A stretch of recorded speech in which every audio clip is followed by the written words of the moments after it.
सागर महाराज की जय। नमस्ते गुरुदेव, नमस्ते गुरुदेव। आचार्य विनम्र सागर महाराज की जय।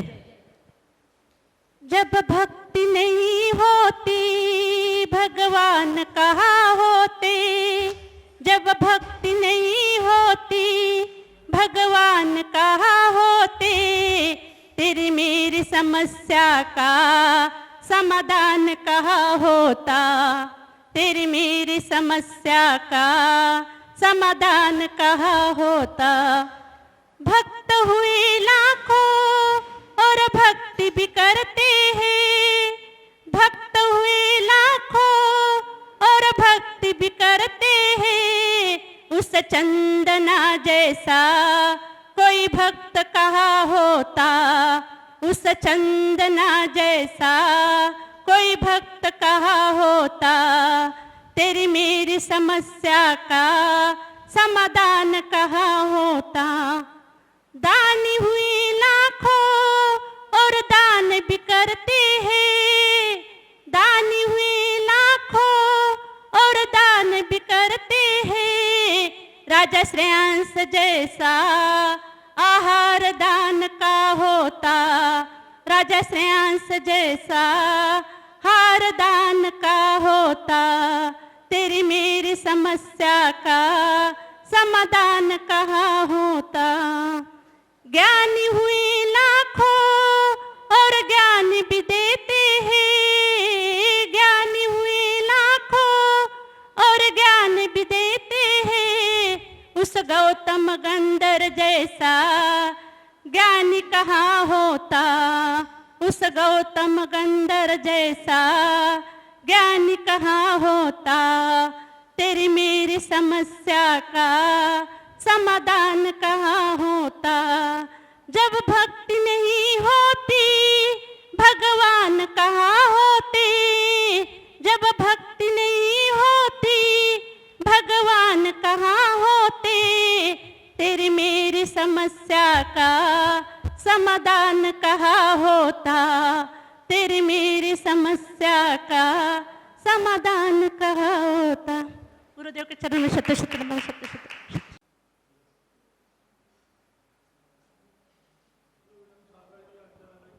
जय। बोलिए परम पूज्य गुरु आचार्य श्री विनम्र सागर जी महामंदिर आज की। ज्योत जलाते रहो, ज्ञान की गंगा बहाते चलो, ज्ञान की गंगा बहाते चलो, राह में आए जो दीन दुखी, सबको आए जो दीन दुखी, सबको गले से लगाते चलो, सबको गले से लगाते चलो।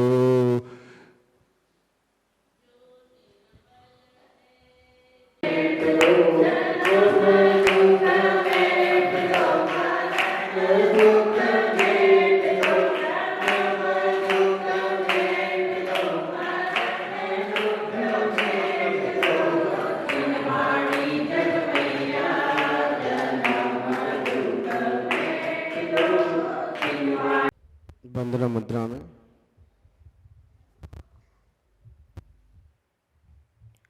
ओम नमो अरिहंताणम,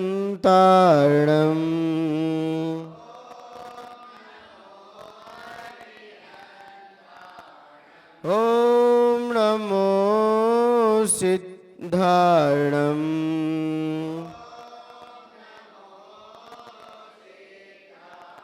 ओम नमो आयर्याणम, ओम नमो वज्रायाणम, ओम नमो लोहिषवशाहुणम,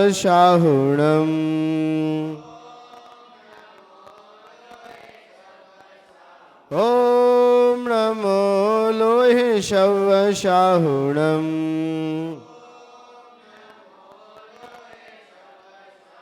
ब्रुवन्नमः सिद्धपदाय वाक्य मिथ्याग्रहीत्या स्वयमेव लोचम लोकान्तिकेभ्यस्तवनं निशम्य वन्दे जिनीशं मुनिसोव्रतं तं वन्दे जिनीशं मुनिसोव्रतं तं वन्दे जिनीशं मुनिसोव्रतं तं गुरवः पान्तनो नित्यं ज्ञानदर्शननायकः चारित्राणगम्भीरः मोक्षमार्गोपदेशका सरस्वती नमस्तुभ्यं वरदे कामरूपिणे विद्यारम्भं करिष्यामि सिद्धिर्भवतु मे सदा सिद्धिर्भवतु मे सदा।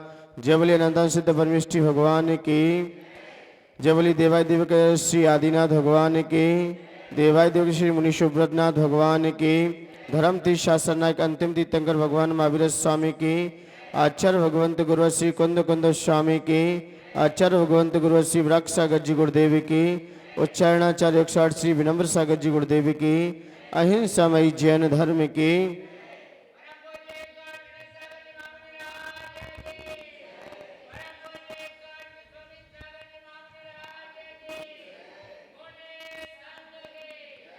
हम सभी उपस्थित भगवान महावीर स्वामी के शासन में विराजित और उनकी ही देशना, कल का विषय चल रहा था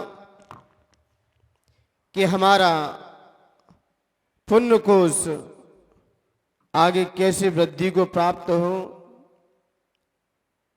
आगे हमारा पुण्य की सत्ता हमेशा उदय में कैसे रहे। तो कल महर्षियों का उपदेश था, नीतिकारों ने भी कहा था कि सबसे पहले दान, दूसरा जीवों की रक्षा। जितना हमारा शरीर से, इस शरीर से हम दान देते रहें, दूसरों की सेवा करते रहें और स्वयं की रक्षा के साथ जीवों की रक्षा करते रहे, तो आचार्य भगवंत कहते यही है पुण्य के कारण, जिससे हमारा सत्ता में पुण्य बढ़ता है। आपने इसी संदर्भ में एक घटना याद है, जब एक विशाला नाम की नगरी थी, उसमें राजा विशंबर शायद राज्य करते थे और उनकी प्रिय पत्नी का नाम विश्वगुणावी था और उनके नगर में ही एक सेठ गुणपाल रहते थे। बड़े सज्जन थे, सुशील थे, बड़े धार्मिक थे। लेकिन सेठ को जब किसी राजा के दूत ने सूचना भेजी कि आपकी पुत्री सुयोग हो चुकी है, क्या आपकी पुत्री सुयोग हो चुकी है और जो राजा का मंत्री है उससे उसका विवाह करवा दीजिए। लेकिन सेठ को पता था कि मंत्री के अंदर क्या गुण है, क्या नहीं है, क्योंकि मंत्री व्यसन में आसक्त रहा करता था। लेकिन सेठ को बहुत बुरा लगा। सेठ ने कहा, थोड़ी सी भी सज्जनता होती, थोड़ी सी भी इंसानियत होती तो एक बार हम भी विचार करते हैं, लेकिन ये तो मेरे ऊपर कोई संकट आ चुका है।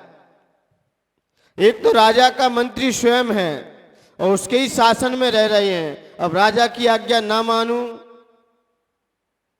तो और बड़ी समस्या खड़ी हो जाएगी। उसने चिंतन किया, विचार किया क्या करना चाहिए। तो वह गुणपाल बड़ा ही सज्जन था, लेकिन उसी समय उसकी धर्मपत्नी क्या थी, गर्भवती थी। अब बोली, अब वह धर्मपत्नी भी जाने क्या क्या विचार कर रही है और इधर गुणपाल सेठ भी कई प्रकार के इनके जीवन में उथल पुथल मचने लगी। लेकिन रात्रि में ही इन्होंने निर्णय किया कि हम बेटी को लेकर कहीं कौसंबी नगरी आदि में हम चले जाएंगे। लेकिन इस धर्मपत्नी को क्या करेंगे? तो गुणपाल का एक मित्र था, गुणपाल नामक जो सेठ था उसका मित्र था श्रीदत्त। तो उसने कहा कि आप श्रीदत्त मेरा जो मित्र हैं, आप उसके यहां रहिए, वहां में कोई विकल्प नहीं है, किसी प्रकार की भी टेंशन नहीं है। कहां रहिए? मित्र के पास। और मित्र ने भी बड़ा सज्जनता से उसे स्वीकार किया और स्वीकार करके जब वह वहां रहने लगी, और क्या थी उस समय? गर्भवती थी। अब बताइए, एक तो स्त्री गर्भवती और पति का साथ में वियोग, उस समय क्या क्या आवश्यकता पड़ती है वो तो पत्नियां ही जानती हैं। उस समय की स्थिति, उस समय क्या पीड़ाएं होती हैं, और मित्र क्या समझ सकता है हमारी पीड़ा को। लेकिन क्या करें, क्योंकि या तो राजा की आज्ञा मानो और नहीं फिर देश से, दो ही काम होते हैं। लेकिन वह तो कुछ समय के लिए कौसंबी नगरी की ओर प्रस्थान कर गया। लेकिन उसी समय श्रीदत्त नामक जो नया व्यापारी था, वो भी व्यापार करता था, वो भी सेठ था। लेकिन वहां पर बगल में ही श्रावक श्रेष्ठी गणों के मकान थे, वहां पर किसी संत का पदार्पण हो गया, क्योंकि चर्या के लिए आए। और यह जो गुणपाल की सेठानी थी वो आहार को देख रही थी। तो देखते ही विचार किया, मुनिराज ने आहार करके जैसे ही लौटे तो ही श्रीदत्त सेठ ने कहा, ऐसा इसका कौन सा दुर्भाग्य है, ऐसा इसके कुक्षी में कौन सा पुत्र आ गया है जिसके कारण इसको अपने पति का वियोग सहना पड़ रहा है। ऐसा कौन सा पापी पुत्र ने जन्म ले लिया है। क्योंकि पुत्र के आते ही क्या हो जाता है, या तो महल भर जाता है या महल खाली भी हो जाता है। जब तीर्थंकर का जन्म लेते हैं तो नगरी क्या हो जाती है, स्वर्णिम हो जाती है। और जब अकृत पुण्य, जो धन्य कुमार बना, अकृत पुण्य था, जब उसने जन्म लिया तो पिता का ही देहांत हो गया, राज्य छिन गया, देश से निकाला हो गया, देश से निकाला हो गया। कुर्सी वाले पीछे बैठा कर, पीछे सबसे पीछे बैठा कर, पीछे पहुंचो आप। देश निकाला हो गया। लेकिन जैसे ही मुनिराज से पूछा, श्रीदत्त सेठ ने मुनिराज से पूछा, तो मुनिराज ने कहा, हे राजन, हे नगर सेठ, जो इसकी कुक्षी में जो पुत्र आ रहा है वो आगे चल के यहां का क्या बनेगा, सेठ बनेगा। और जो पुत्र है वो यहां का राजा है, उसकी पुत्री से क्या होगी, इसका संबंध होगा। और राजा के भी कोई पुत्र नहीं रहेगा। मतलब ये पहले तो नगर सेठ बनेगा और राजा अपनी पुत्री का विवाह इसी से करेगा। और फिर ये क्या हो जाएगा, नगर का क्या हो जाएगा, राजा भी हो जाएगा। तो ऐसा जैसे ही सुना तो जो श्रीदत्त सेठ था उसका भी पुत्र था। बोले, ये कहीं सेठ बन गया तो मेरे पुत्र का क्या होगा, फिर मेरे पुत्र का क्या होगा। ये तो मैंने इसकी रक्षा के लिए रख लिया है। क्योंकि मुनिराज अवैधिक ज्ञान के धारी थे। शायद शिवगुप्त और मुनिगुप्त नामक के दो युगल मुनिराज पधारे थे। शिवगुप्त और दूसरे महाराज का नाम क्या है? मुनिगुप्त। दोनों युगल महाराज आए थे। जब ऐसा उपदेश सुना और उपदेश सुनते ही जब उस मित्र की शेटानी के जैसे ही नवा महीना जैसे प्रवेश किया तो उस सीधता शेठ ने विचार किया अब क्या किया जाए, और ये कहीं नगर सेठ बन गया तो मेरे पुत्र का क्या होगा, फिर मेरे पुत्र का क्या होगा, मेरा पुत्र कहां जाएगा फिर। जैसे कैकेयी को रामचंद्र जी को राज्य मिल जाएगा तो भरत जी मेरे क्या करेंगे, फिर भरत जी कहां जाएंगे। तो ऐसा सेठ जी के विचार आ गया। जैसे पुत्र पैदा होने से ही जो दाएं होती कौन, जो काम करने वाली दासी होती हैं, सेवा करने वाली सारी सेवकाओं को साथ रख दिया, और जैसे पुत्र पैदा हुआ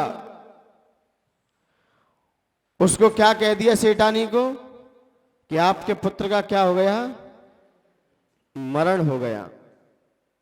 और उस पुत्र को गुणपाल ने, श्रीदत्त ने किसको दिया, चांडाल को दिया कि इसको ऐसी जगह छोड़ के आओ ताकि ये यहां ना आ पाए।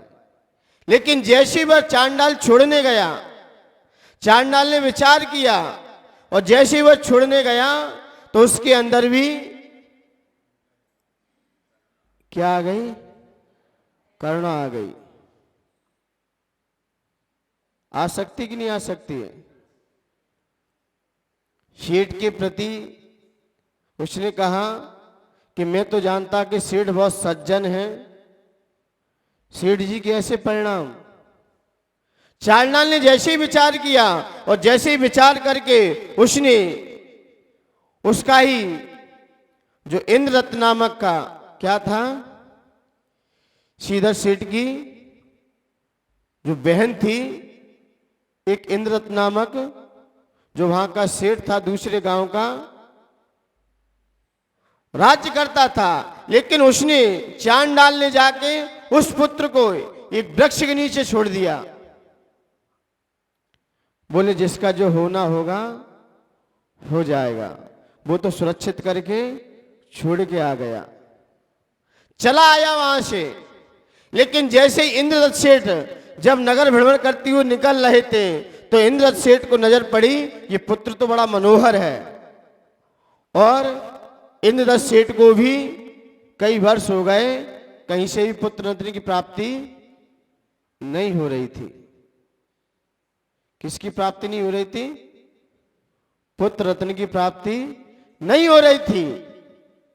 तो जैसे उसे पता चला तो पता चलते ही उसने वह पुत्र लेके आया और अपनी सेठानी को आके दे दिया। जो उसके पुत्र नहीं था, और जैसे ही वो रहने लगा तो पुत्र थोड़ा बड़ा हो गया। बड़ा होते ही फिर उसने जैसे ही वह अपनी बहन के पास आया, कौन? गुणपाल अपनी बहन के पास आया, श्रीदत्त अपनी बहन के पास आया, और बहन के पास जैसे ही देखा, अरे ये तो वही पुत्र है जो मैंने छुड़वाया था।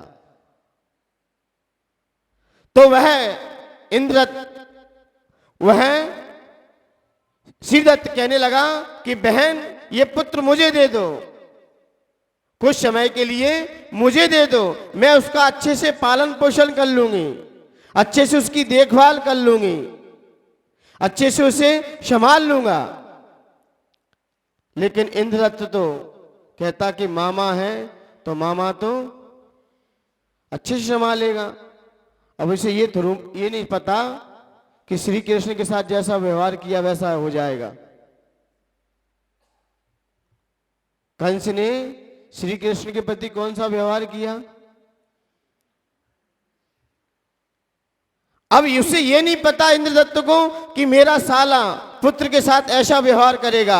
उसने तो खुशी पूर्वक दिया कि कम से कम मामा को भी खुशी होगी, पुत्र रत्न मिला है।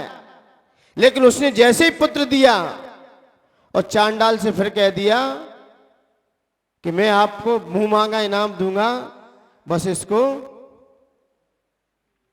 और मैं अपने साले को समझा दूंगा, अपनी बहन को, कि पुत्र को बीमारी हुई तो वो कूटनीति खेलते हुए फिर भी उसने चांडाल को दिया। अब क्या करता चांडाल, ले गया पुत्र को और ले जाकर फिर उसने जाके एक बगीचे में फिर छोड़ दिया। कुछ नहीं किया उसने, लेकिन जैसे ही छोड़ा तो वहां से रात शाम के समय गाय चराने वाले निकलते हैं।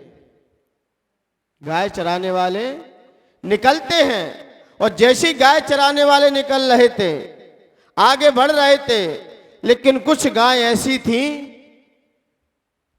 जो एक बाड़े में जाके अंदर चली गई, एक बाड़े में प्रवेश कर गई।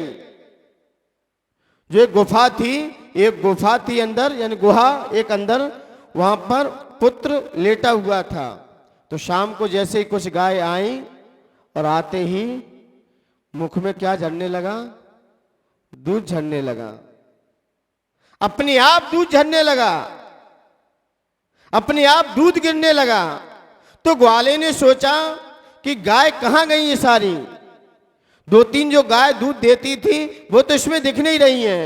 जब वह ग्वाला जंगल की ओर प्रस्थान किया तो उसने देखा कि गाय उस बच्चे के पास बैठी हुई है, वह बच्चा भी गाय के साथ खेल रहा है। और किस्मत की बात यह है कि ग्वाले के भी पुत्र नहीं था, ग्वाले के भी पुत्र नहीं था। तो वह ग्वाला उस पुत्र को लेके आया और अपनी ग्वालिन को उसने दे दिया। पुत्र वहां पर अच्छे से पला और वह सीरत जो सेठ था, घी का व्यापारी था, वह भ्रमण करते हुए वहीं फिर आ गया। उसने फिर देख लिया, अरे ये तो वही पुत्र है, क्योंकि यहां पर क्या था, यहां पर क्या था, तिल था। और जिसके नासिका पे तिल हो ना, उसका यश चारों तरफ बहुत अच्छा फैलता है। जिसके नाक पे तिल हो ना, उसका यश कोई रोक नहीं सकता। कितना भी लोग उसके विरोध में खड़े हो जाएं, लेकिन उसके यश को कोई ऐसा, नीति का शास्त्रों में भी है और भद्रवाहु संहिता में भी आया है। यश किसका फैलता है, जिसके नाक पे तिल हो। जिसके नाक पे तिल है वो समझिए धरती का पुण्यशाली जीव है। आपने देखा होगा धीरेन्द्र शास्त्री को,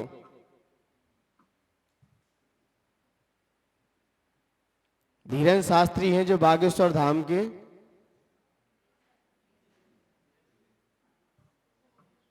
बागेश्वर बाबा, देखना उनके नाक पे क्या है।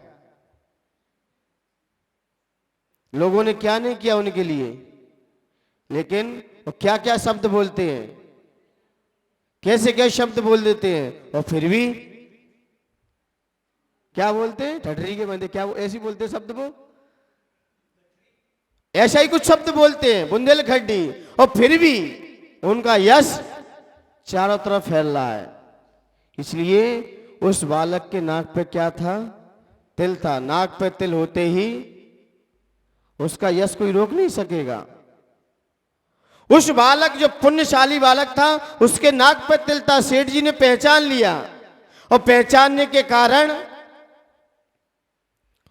उसने कहा कि राजन, उसने कहा हे ग्वाले, मैं आपका सारा घी खरीद लूंगा मैं, लेकिन बात यह है कि मेरा घर पे कुछ पेमेंट रह गया है, कुछ पैसे रह गए हैं, वहां से आप अपने पुत्र को भेज दो, मेरा सामान कुछ लेके आ जाएगा, मैं कुछ भूल गया हूं। तो ग्वाले तो बेचारे सीधे साधे रहते थे और तामे नगर सेठ हैं और व्यापार भी लेन देन चलता है, और बेटा से कहा, बेटा आप सेठ जी के घर पे चले जाओ, कुछ सामान लेके आ जाना, सेठ जी भूल गए हैं। तो बेचारे बच्चे को क्या मालूम, लेकिन बच्चे को जब सेठ जी ने एक पर्ची लिखी और गले में क्या कर दी, टांग दी। गले में जैसे ही टांगी, बच्चा तो बेचारा क्या पढ़ा लिखा, खेलता खेलता हुआ चला गया और उसे थोड़ी नींद लग गई और पेड़ के वृक्ष के नीचे विश्राम करने लगा। लेकिन वहीं से ही एक वेश्या थी, वो वहां से फूल के बाग में आई। उसने देखा ये बच्चा यहाँ कैसे लेटा हुआ है, और लेटा है, इसके गले में क्या टंगा है, एक पर्ची टंगी है। उसने जैसे ही पर्ची को खोला, उस पे लिखा कि जो मैं आपके पास भेज रही हूं उसका नाम क्या था, विषा था। और उसमें क्या लिखा, इसे विष दे देना। क्या दे देना, विष दे देना, बड़ी खुशी के साथ देना। पहले तो उत्सव मनाना, बड़ा महोत्सव करना, महोत्सव करते हुए इसे अच्छे से नीति के साथ विष दे देना। लेकिन उस वेश्या ने जैसे ही पढ़ा और पढ़ते ही उसने अपनी आंखों से काजल निकाला, विष की जगह क्या कर दिया, एक डंडा खींच दिया। तो क्या हो गया, विषा हो गया।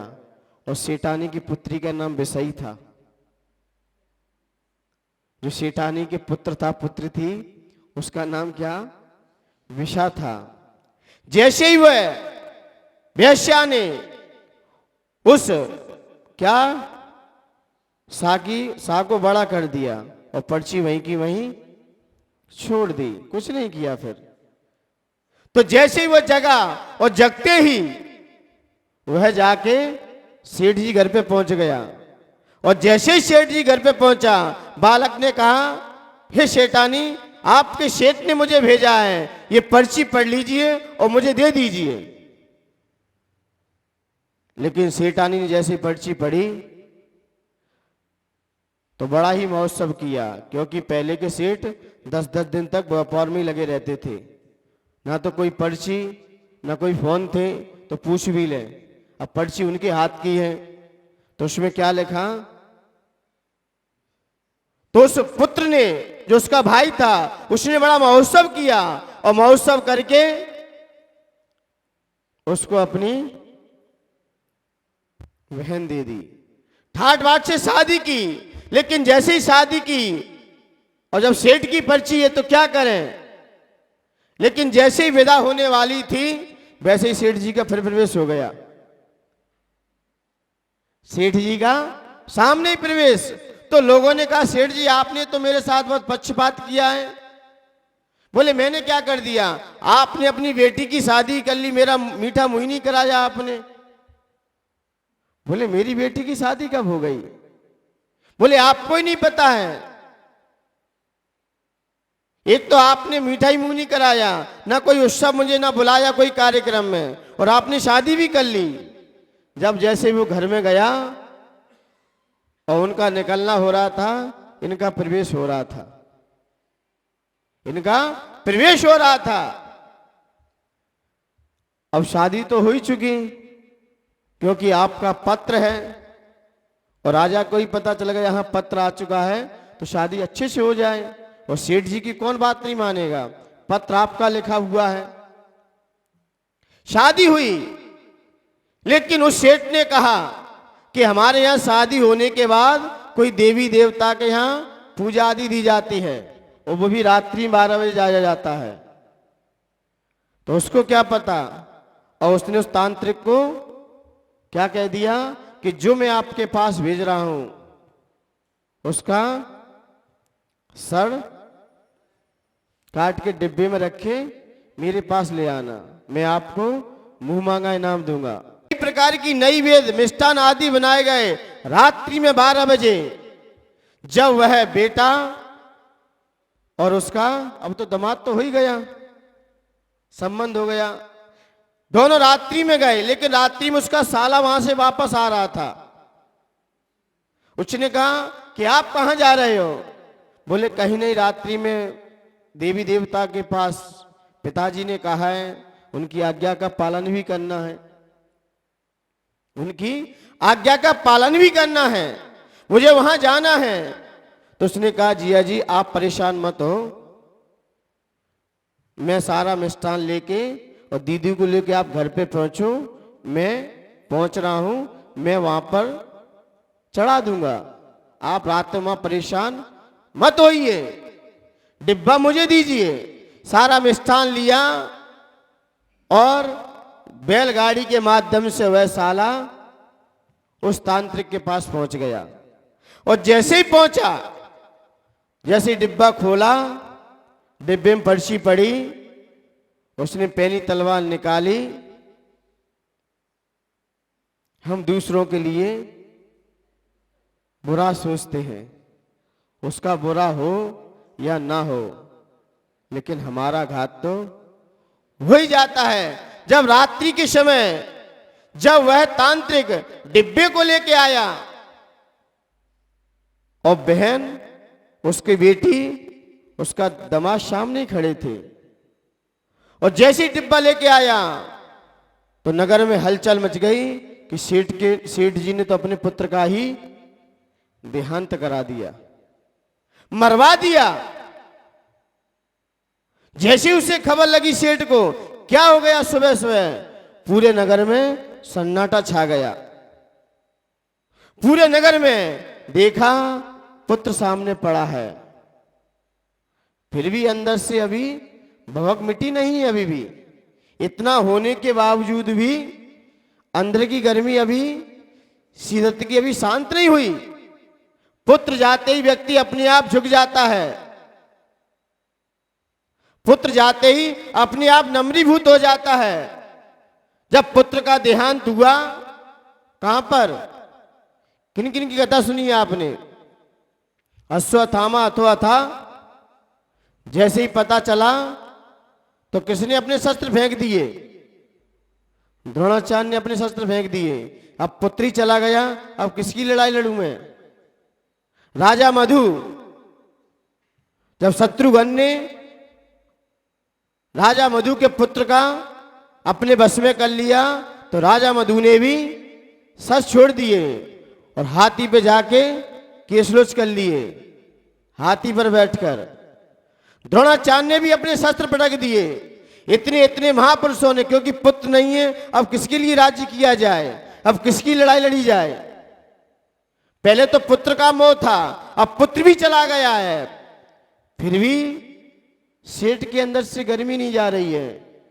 फिर भी उसने क्या, सेठानी ने क्या बनाए? लड्डू बनाए।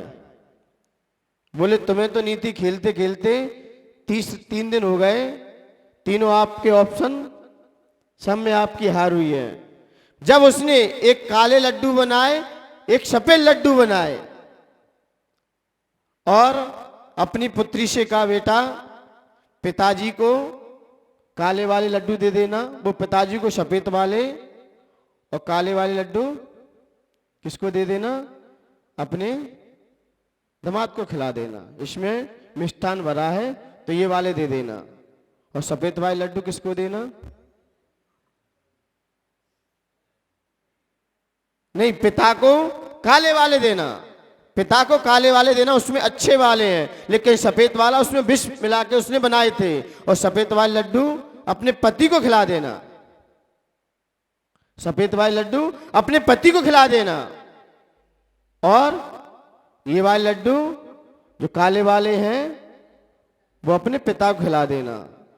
लेकिन बेटी ने सोचा कि पिता के पास तो मैं अच्छे से रही और पति के पास तो हमेशा रहूंगी, तो पति को तो मैं खुश कर लूंगी, पति को तो मैं खुश कर लूंगी, इसलिए पति को मैं काले वाले खिला दूंगी, और पिता को तो अच्छे खिलाना चाहिए, पिता तो पिता ही है। पिता आ रहा हो,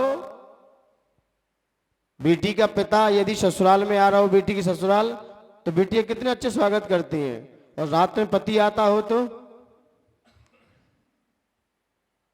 रात्रि में पति भी आ रहा हो तो इन्हें तो हम मना लेंगे। लेकिन जैसे ही उसे सफेद वाले लड्डू खिलाए, क्योंकि बेटी को पता था कि हमारे माँ के अंदर क्या नीतियां चल रही हैं, उसे भी आभास हो गया था। लेकिन जैसे ही लड्डू खिलाए तो सेठ जी का भी क्या हो गया, देहांत हो गया। देहांत होने के कारण अब क्या करते, अब तो बेटी और दामाद रह गए। जब जैसे ही मां निकल के आई कि बेटा तुमने क्या कर दिया, बोले मां मैं पति के साथ तो रह लूंगी लेकिन पिता के साथ तो कुछ समय के लिए, इसलिए मैंने सोचा कि अच्छे अच्छे लड्डू पिता को खिलाए जाएं, काले तो हमारे पति खा लेंगे, मैं जानता हूं अब। लेकिन जैसे ही लड्डू देखे, सेठानी ने एक लड्डू उठाया सफेद वाला और स्वयं खा लिया। सेठानी ने अपना स्वयं लड्डू उठाया और खा लिया। मान्यवर, ये घटना मृगसेन नाम धीवर की है। मुराज के सामने जब वह जंगल में मछली पकड़ने जा रहा था, सारे लोग बैठे हुए थे और बैठे होने के कारण बड़ा पापी भी था उस समय। लेकिन धीवर ने जैसे ही संत का जंगल में उद्बोधन सुना, बोला मुराज आप मेरा भी कल्याण करें, मुझे भी कुछ मार्ग बताएं। तो मुराज ने पूछा आप क्या करते हो, बोले कुछ नहीं, मैं मछलियों को पकड़ पकड़ के बाजार में बेचता हूं। तो मुराज ने उससे कहा बेटा ठीक है, आपका व्यापार ये है तो पहली मछली आपके जाल में आए उसे छोड़ देना। अब क्या कर सकते मुनिराज भी, क्योंकि समय के अनुसार उसकी परिस्थिति के अनुसार ही नियम संयम दिया जाता है। नियम संयम थोपा नहीं जाता, क्योंकि उसकी परिस्थिति को देख के दिया जाता है। जैसे खदिर साल भील ने कोई का मांस का त्याग किया और सारे मांस नहीं छुड़वाए थे, किसका छुड़वाया था, कोई का मांस। और वो कोई का मांस ही उन्हें कहां ले गया, स्वर्गों में रख दिया जाके। और मुझे लगता है वही खदिर साल का भील आगे चल के गौतम स्वामी की पर्याय में आ गया था। वही जीव, पुण्य की सत्ता हो तो जीव कहां से कहां घूम सकता है। लेकिन जैसे उसने उस धीवर ने, मृगसेन नाम के धीवर ने, उसने मुराज के सामने संकल्प किया कि मछलियां तो बहुत आती हैं जाल में, एक ही तो छोड़नी है मुझे, तो ठीक है। लेकिन जैसे ही वह मछली पकड़ने गया और जैसे ही मछली का जाल फैलाया, उस समय सबसे बड़ी मछली आ गई जाल में। कभी सोचा भी नहीं था इतनी बड़ी मछली जाल में आ गई। लेकिन जैसे ही उसने अपनी चिन्नी निकाली, कपड़े की क्या होते, फाड़ा, उसके कान में उसको लपेट दिया, क्योंकि पता चल जाएगा ये मछली हमने छोड़ दी है। तो जैसे ही उसने चिन्नी बांधकर उस मछली को वही छोड़ दिया तालाब में, लेकिन फिर जाल फैलाए वही मछली फिर आ जाए। अब क्या करे, सुबह से शाम हो गया, कोई मछली नहीं आ रही थी।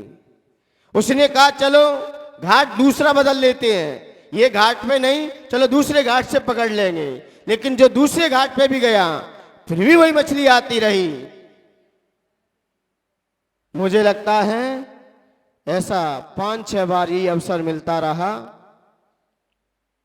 5-6 बार यही अवसर मिलता रहा। मछली जाए वही आ जाए। थक गया बेचारा। शाम को जैसे ही आया और आते ही घर पे आया तो पत्नी ने कहा क्यों आज कुछ लेके नहीं आए, बोले कुछ नहीं लेके आया आज मैं। जाओ घर से, फिर उसे घर से निकाल दिया और घर से निकालते ही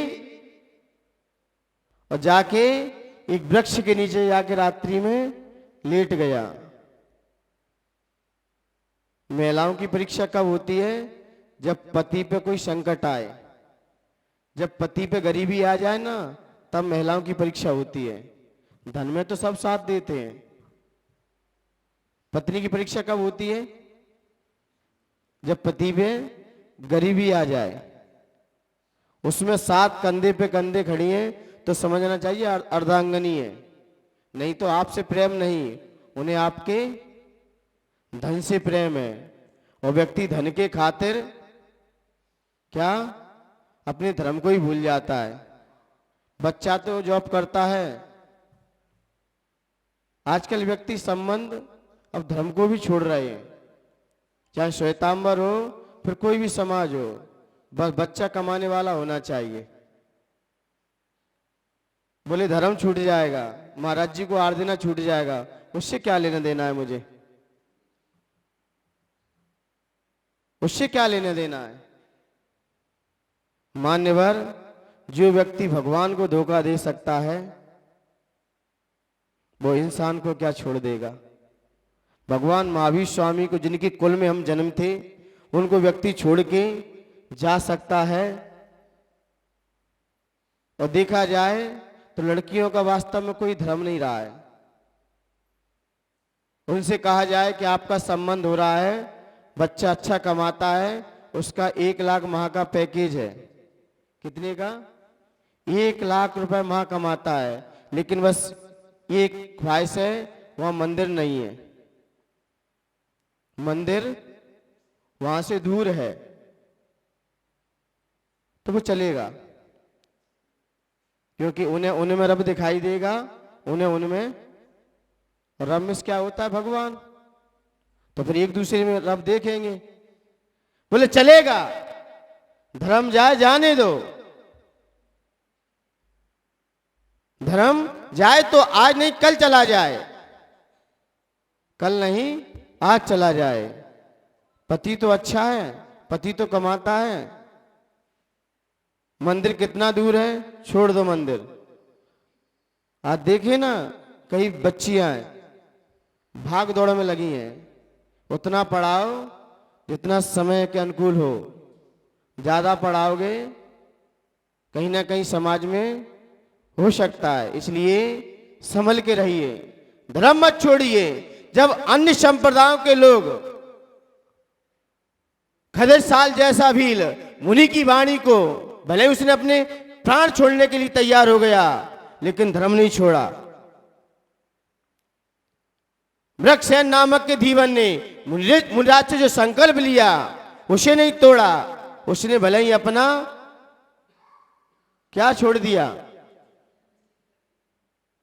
जो रोज करता था वो छोड़ने के लिए तैयार हो गया, अपनी पत्नी को भी छोड़ दिया, लेकिन धर्म नहीं छोड़ा।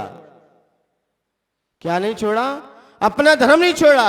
बोले धर्म है तो हम जीवित हैं, और धर्म ही चला गया हमारे हाथ से, फिर बचाई क्या मेरे हाथ में, क्या बचा फिर। और लोग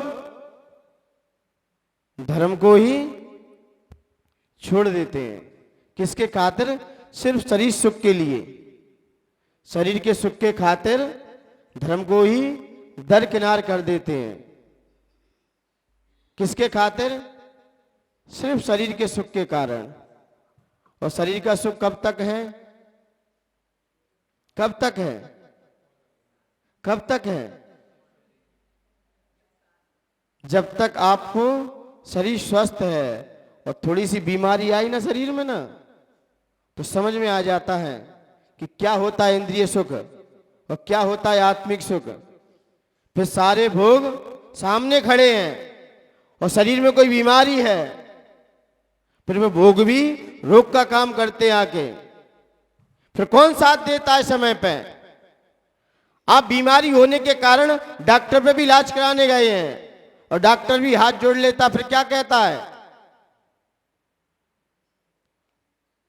शरीर में कोई बीमारी होने के कारण और डॉक्टर ने भी हाथ जोड़ लिए, अब किसकी शरण में जाओगे? और छोड़ा किसको था हमने पहले? मान्यवर, धन जाए चला जाए, हमारा धर्म मेरे साथ से कभी ना जाए। धर्म है तो सब है, क्योंकि यही पुण्य की सत्ता बढ़ाएगा हमारे जीवन में, यही पुण्य प्रगतियों को हमारे जीवन में लेके आएगा। और लेकिन हम जिंदगी भर तो धन कमाते हैं, दिन ना देखते ना रात देखते, फिर कई प्रकार के पाप भी कर लेते हैं, और जवानी भर धन कमाया, और बीमार हो गए, अब धन को कहां लगाओगे? पहले तन को धन में लगा दिया, तन को कमाने में, धन को कमाने में तन को लगा दिया। अब तन अस्वस्थ हो गया,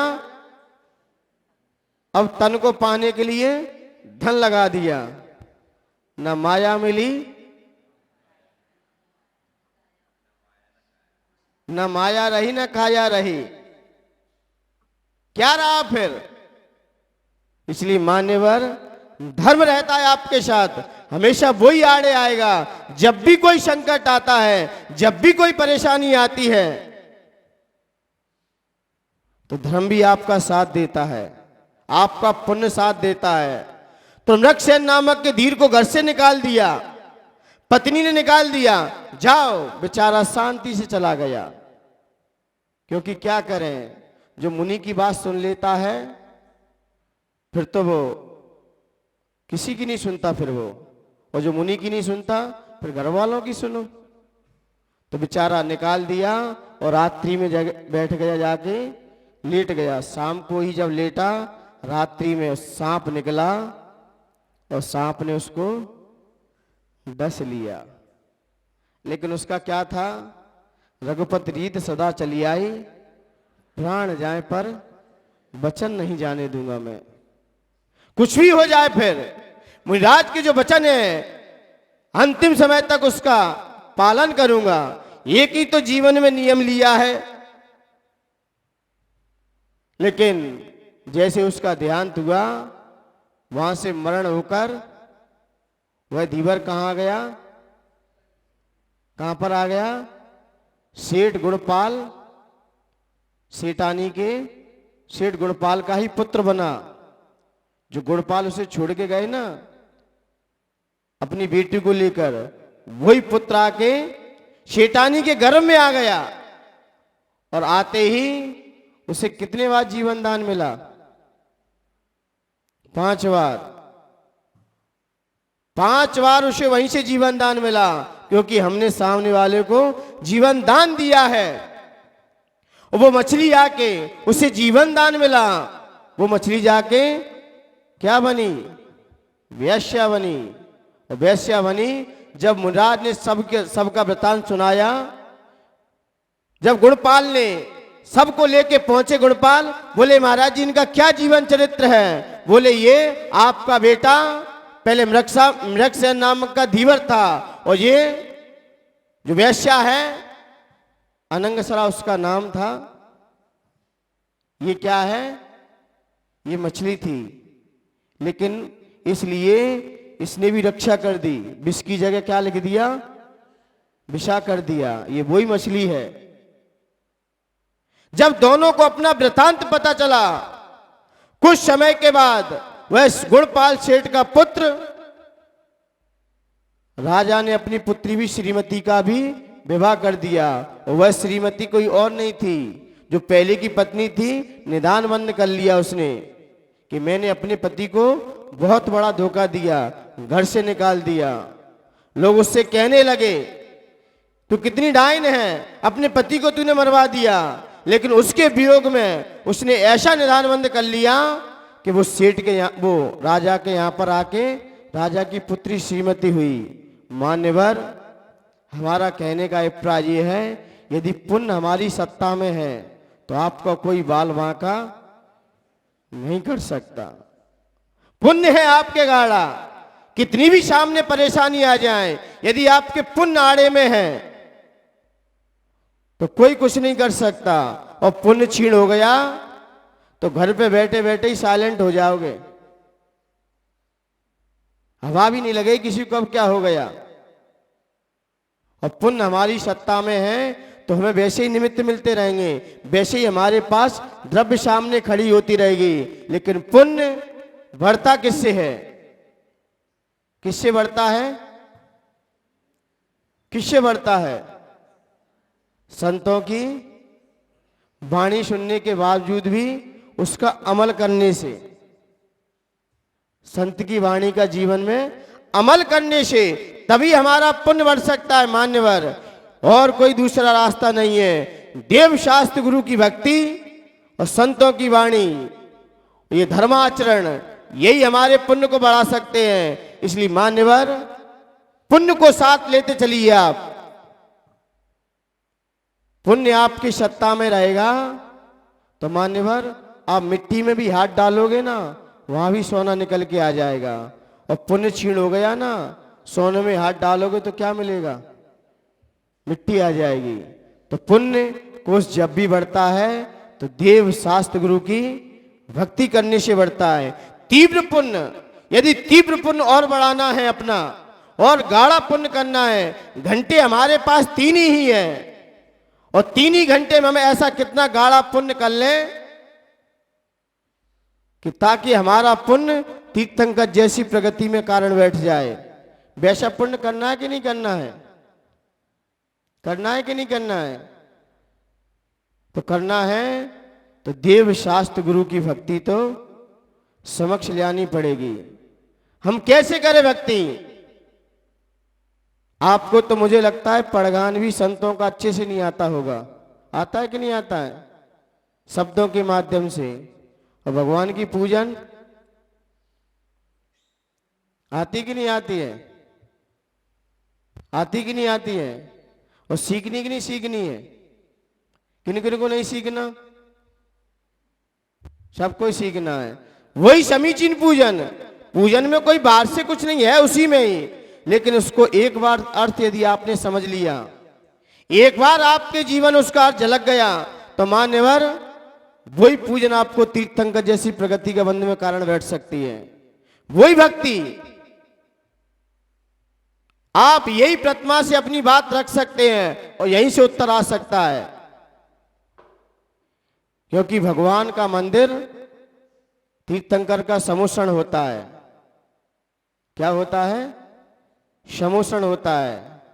और यहां से जो तीर्थंकर के समोषण में जो जीव पहुंचते हैं वो 2 चीज को तो ले लेते हैं। बस यहां पर 2 चीज नहीं मिल सकती आपको, एक तो तीर्थंकर प्रगति का बंध और एक छाया सम्यक्त। ये नहीं हो सकता। इस प्रतिमा के सामने कितनी भक्ति करो, कितनी भी अर्चना करो, 2 चीज नहीं मिलेंगी सिर्फ आपको। कौन सी? तीर्थंकर प्रगति का बंध और छाया सम्यक्त। ये कहां होता है? ये तो केवली के पादमूल में होता है और छाया सम्यक्त तो स्वयं के भी पादमूल में हो जाता है। लेकिन उसके लिए सामने निमित्त तो चाहिए। बिना निमित्त के कुछ नहीं होता। लेकिन इसके लिए निमित्त, क्योंकि ये पुण्य प्रगतियां तीव्र हैं। तीर्थंकर प्रगति हुई, तीव्र पुण्य प्रगतियां है। इसके लिए सामने भी तीव्र उत्कृष्ट निमित्त भी चाहिए। क्योंकि उत्कृष्ट प्रगति के लिए, बांधने के लिए उत्कृष्ट निमित्त की भी जरूरत पड़ती है। लेकिन यहां पर वैसा निमित्त नहीं है। लेकिन ये 2 छोड़ दीजिए, बाकी आप जो समोषण में प्राप्त कर सकते हो वो यहां प्राप्त कर सकते हो। यहां हो सकता है, लेकिन वैसी पूजन, वैसी भक्ति हमने अभी तक नहीं की है। और मान्यवर एक बार वैसी भक्ति आ गई, मुझे लगता है संसार आपका चुल्लू भर रह जाएगा। ये जाहिर हो जाएगा आपको कि वास्तव में भगवान से भी बातचीत की जा सकती है। ये प्रतिमा भी जब आप भक्ति पूजन में जब उतरोगे, ये प्रतिमा भी आपसे बोलेगी, बातचीत करेगी, आपका साक्षात्कार कराएगी आपसे अपना, और ये सिद्ध कर देगी पुण्य फला अर्यंता, कि वास्तव में पुण्य का फल अर्यंत पद ही है। लेकिन कैसे मिलता है? जब हम उनकी भक्ति, उनकी सेवा, उनके तरीका हमें मालूम हो। और आपको तरीका तो मालूम नहीं है। आते हो, दे मुट्ठी ले छुट्टी, इस थाली के द्रव्य इस पे चढ़ा दिया, हो गई पूजन। और जाते ही मंदिर से जाते कौन सी थाली दिखाई देती घर पे? जो भगवान की भक्ति करने वाले और भोगों की तरफ भाग जाए, भोगों की आकांक्षा पे मेरा दिल टूट जाए। अरे भगवान की भक्ति करने वाला तो शांत रहता है। और आप लोग मंदिर से जाते क्या चाहिए? मंदिर से जाते ही। तो मान्यवर आप मंदिर में इसलिए गए हो सिर्फ क्योंकि मंदिर नहीं जाएंगे तो हमें घर पे भोजन नहीं मिलेगा। सिर्फ ये हमने अपनी सोच बना रखी है। सिर्फ क्या सोच बना रखी है कि मंदिर इसलिए जाते हम ताकि घर वाले हमें पानी हम पी लेंगे, चल लेंगे। ये तो हमने सोच बना रखी है। और कहते पूजन भाव से करना चाहिए। और दिमाग में क्या थिंकिंग है कि भगवान के जब तक पूजन अर्चना नहीं कर लेंगे तब तक हमें, ये तो हमारी सोच है। मान्यवर जब तक ये सोच आपकी बदलेगी नहीं तब तक कितने भी गुणगान करते रहना, कुछ नहीं मिलने वाला है। हम इसलिए नहीं आए कि हमें घर पे भोजन मिल जाएगा। और लोगों की सोच क्या है आज? सौरव गौरव जाओ मंदिर, नहीं जाओगे तो भोजन नहीं मिलेगा। बेचारे मजबूरी में जाना पड़ रहा है, पूजन करनी पड़ रही है, अभिषेक करना पड़ रहा है, नहीं तो घर वाले। और यही सोच हमारी जिंदगी में निकल जाएगी। और जाते ही घर पे सबसे मंदिर से छूटते ही क्या पर टूटते हो। इससे हमारी अंदर का पता चलता है कि हमने भगवान को क्या समझा है। मान्यवर अभी तो आपने भक्तामृत देखा, अब पूजन भी देखनी कि नहीं देखनी है? समीचीन सम्यक पूजन, सम्यक दीपावली भी साथ में लगी उसके। आपको सम्यक पूजन करना आ गई तो समीचीन दीपावली मना लोगे। इसलिए मान्यवर हमें समीचीन क्रिया करेंगे, क्षुधा तो भगेगी आपके अंदर से। हम जिसकी आराधना करके आए हैं और फिर भी हमारे अंदर क्षुधा बैठी है तो मान्यवर कहीं ना कहीं हमारी पूजन में अभी भी बहुत मिस्टेकें चल रही हैं। यहां तो क्षुधा रोग विनाशनाय बोले के गए हैं और यहां क्षुधा रोग विनाशनाय नई विधो निर्वामति आहा। जिसकी आराधना करने से क्षुधा के रोग भी समाप्त हो जाते हैं, लेकिन किसके होते हैं ये तो समझ में आ जाएगा जब सामने उसका पेश आएगा। लेकिन इसलिए मान्यवर अपनी पुण्य सत्ता को बढ़ाने के लिए देव शास्त्र गुरु का समागम ही है और कोई दूसरा रास्ता नहीं है, तभी हमारा पुण्य कोष बढ़ सकता है। इसलिए मान्यवर इन्हीं पवित्र भावनाओं के साथ जब बोलिए महावीर भगवान की